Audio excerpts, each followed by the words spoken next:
नमस्कार, मैं हूँ लक्ष्मी। स्वागत है आपका उज्जवल भारत न्यूज में। आइए देखते हैं टॉप 10 खबरें।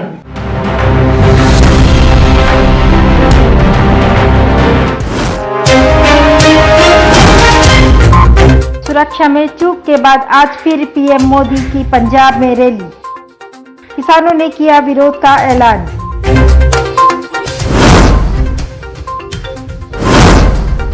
यूपी में मतदान का दूसरा चरण। विधानसभा चुनाव का दूसरा चरण है। देश के 3 राज्यों उत्तर प्रदेश, गोवा और उत्तराखंड में मतदान हो रहा है।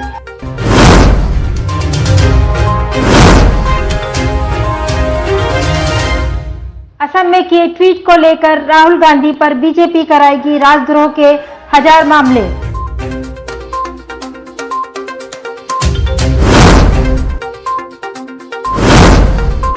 हिजाब विवाद में हालात बिगड़ने के बाद स्कूल बंद कर दिए थे।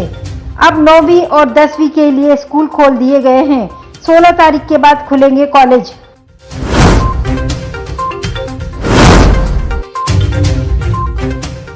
मुस्लिम महिलाओं का हिजाब को लेकर डर दूर करने के लिए मीरा भाईंदर पुलिस द्वारा महिला दक्षता समिति बैठक का आयोजन।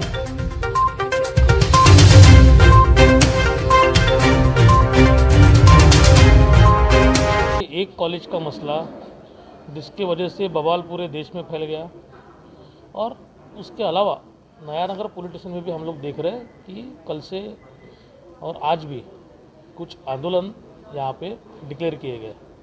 इन सभी को देखते हुए हमें लगा कि महिलाएं जो हमारी मुस्लिम कम्युनिटी की महिलाएं हैं, उनके मन में क्या चल रहा है, उनको किसी चीज़ का डर तो नहीं है, या जो सोशल मीडिया पे वो लोग देख रहे हैं उससे वो भयभीत है, उनके मन में कुछ डाउट्स है, क्या अपने आप को सिक्योर फील कर रही है, और ये आंदोलन का इनका मकसद क्या है, क्यों ये आंदोलन के जरिए अपनी भावनाएं रोड पे निकालने के लिए आगे आ रही है।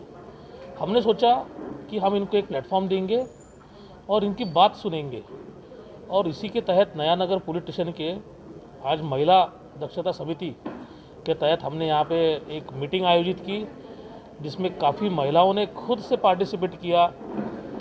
उन्होंने अपने मन की बात यहाँ रखी। उनके मन में ये था कि हमें हिजाब और एजुकेशन, इसमें से क्या चुनना है, ये चॉइस दे रहे, हमको दोनों चुनना है। कुछ महिलाओं को ऐसा लग रहा था कि क्या वो सेफ़ है, अपने स्कूल और कॉलेज में जाते हो तो उनको कोई खतरा तो नहीं है, क्या पुलिस उनकी सुरक्षा करेगी। ऐसे तरीके के काफ़ी सवाल उनके मन में हमें दिखे, और उस सभी सवालों को वन बाय वन हमने एड्रेस करने का यहाँ पे प्रयास किया है। हमने उनको कहा कि ऑलरेडी मैटर जो है हिजाब का और एजुकेशन का, वो कर्नाटका के उडुपी के एक कॉलेज का है, जो ऑलरेडी मसला हाईकोर्ट में बेंच के तरफ कर्नाटका में जा चुका है। उसके ऊपर हम लोग बात नहीं कर सकते हैं। बट जहाँ तक बात नयानगर मीरा भाईंदर की है, वहाँ पे सभी महिलाओं को हमने आश्वस्त किया कि पुलिस उनकी सिक्योरिटी के लिए यहाँ पे 24/7 तैनात है। पुलिस पूरी तरीके से सक्षम है। कोई भी महिला ने अपने मन में किसी भी चीज़ का डर रखने की ज़रूरत नहीं, चाहे घर के किसी चीज़ का डर, पड़ोसी का डर, समाज का डर, एंटी सोशल एलिमेंट्स का डर, उन्होंने किसी भी डर को अपने मन में ना रखना है, ना पनपने देना है। पुलिस उनकी सिक्योरिटी के लिए तैयार है। 112 हमारा हेल्पलाइन नंबर है। साथ ही में उन्होंने कहा कि मुंबई में अगर हम जाते हैं तो वहाँ पे हमारा क्या, तो हमने ये भी कहा कि निर्भया स्क्वाड की स्थापना वहाँ पे भी हुई है, 103 उसका भी हेल्पलाइन नंबर है। आप हमें कभी भी कॉल कीजिए, तुरंत 10 मिनट के अंदर वहाँ की नियरेस्ट पेट्रोलिंग की टीम जो है वो 112 के कॉल के बाद वहाँ पे पहुँचेगी। कर्नाटक में हिजाब का मसला जो अभी उठा है, जो कंट्रोवर्सी उठी है, उसके बाद शांतता कैसे मेंटेन की जाए अपने शहर में, इसके ऊपर डिस्कशन हो रहा था। तभी डिस्कशन में हमने ये पॉइंट रखा कि हम जो है, जो जिम्मेदार है, बैठक में आए हैं, इन्हें सब पता है, लेकिन ज़्यादा मिसअंडरस्टैंडिंग जो है वो शहर में महिलाओं के बीच फैल रही है, क्योंकि हिजाब का मसला जो है वो महिलाओं का है खास करके। तो हमने जिस तरह जब भी ये बात रखी, उसी वक्त जो भोसले साहब है, उन्होंने उस बात को अच्छा रिस्पांस दिया और इमीडिएटली कॉमन महिलाओं की ये बैठक बुलाई। इसमें सबसे मेन मुद्दा ये था कि जो मिसअंडरस्टैंडिंग वो कर्नाटक के इशू को लेके फैली है, उस मिसअंडरस्टैंडिंग को क्लियर करना और मीरा रोड शहर में शांतता बनाए रखने के लिए, महिलाओं को प्रोटेक्ट करने के लिए पुलिस की क्या भूमिका होगी, ये स्पष्ट करना। तो वही मुद्दे को लेके आज ये मीटिंग रखी गई थी।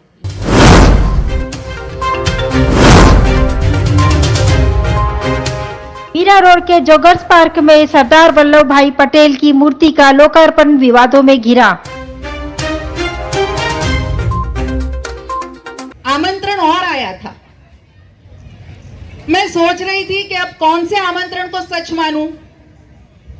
ढोले जी से बात की तो उन्होंने कहा कि मैडम ये शासकीय आमंत्रण ही होगा और वो ही होता है, ये कुछ असामाजिक तत्व होते हैं इस तरह की।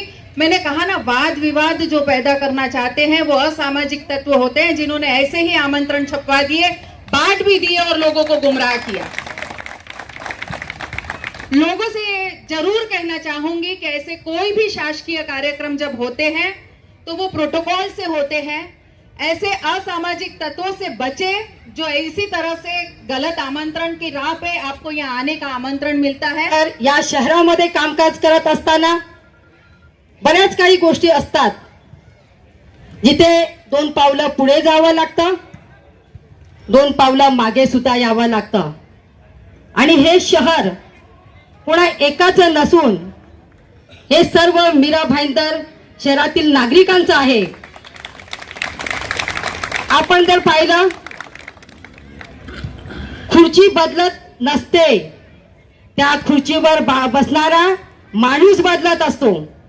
म्हणून ज्या ज्या वेळेला जे जे पद आपल्याकडे असतं त्या वेळेला त्या पदाची शान आपण वाढवली पाहिजे। त्या पदावर बसून आपलं चांगलं कर्तव्य आपण निभावलं पाहिजे आणि प्रामाणिकपणे या शहराची, या जनतेची आपण सेवा केली पाहिजे। फिर से एक बार महापौर का अभिनंदन करते हुए आज उनके हस्ते इसका अनावरण हुआ है, हम सबके लिए खुशी की बात है। जिसने भी ये छापा है, मुझे लगता है कि वो शायद शासकीय प्रोटोकॉल के खिलाफ है और उन्हें ऐसा काम करना नहीं चाहिए। आज का बहुत शुभ दिन है, हमें गर्व होता है कि हमारे यहाँ भी ऐसे महान पुरुष का पुतला आज हमने अनावरण किया।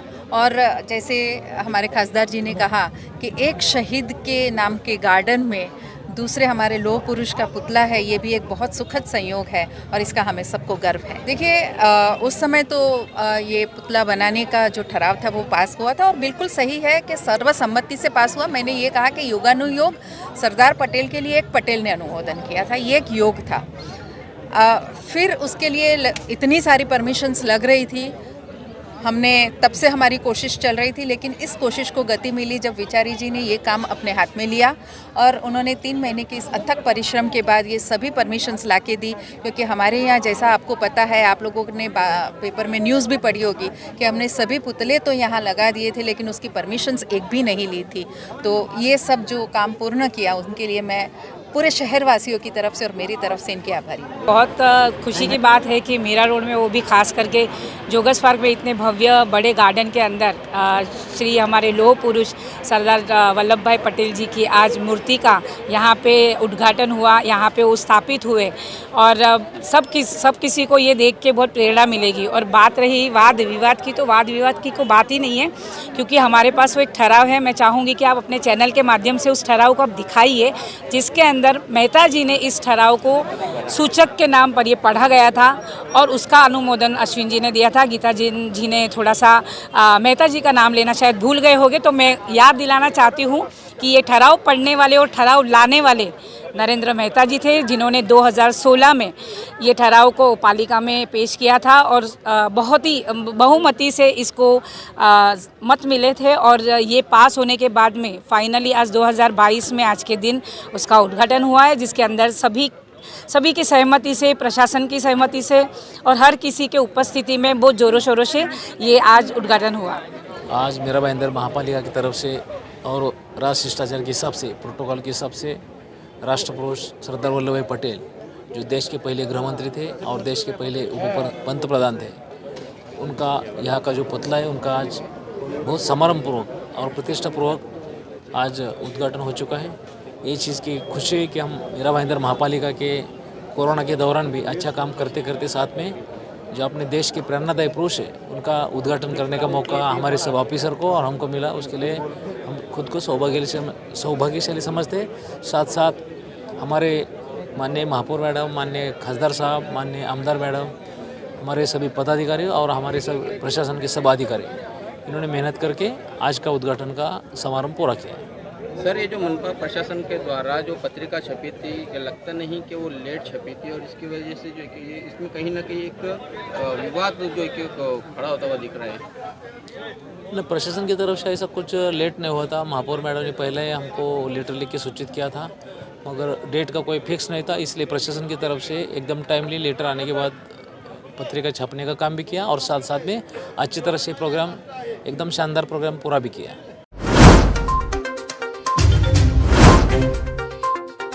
स्टॉक मार्केट के निवेशकों को तगड़ा झटका, भारी गिरावट के चलते डूबे 5 लाख करोड़।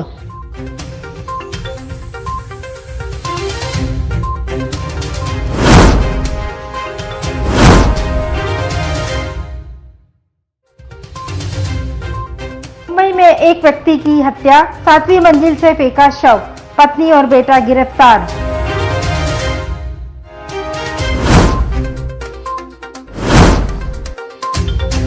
रूस यूक्रेन तनाव से भारतीय छात्र संकट में, यूक्रेन में पढ़ रहे 20,000 भारतीय छात्र राष्ट्रपति सचिवालय में याचिका दायर कर इन्हें वापस लाने की मांग की।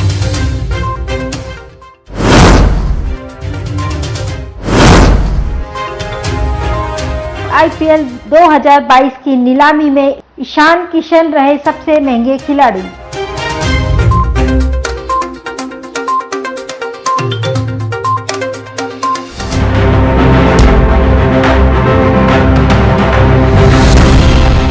अब तक के लिए फिलहाल इतना ही। हम कल फिर हाजिर होंगे टॉप 10 खबरों के साथ। दीजिए इजाजत।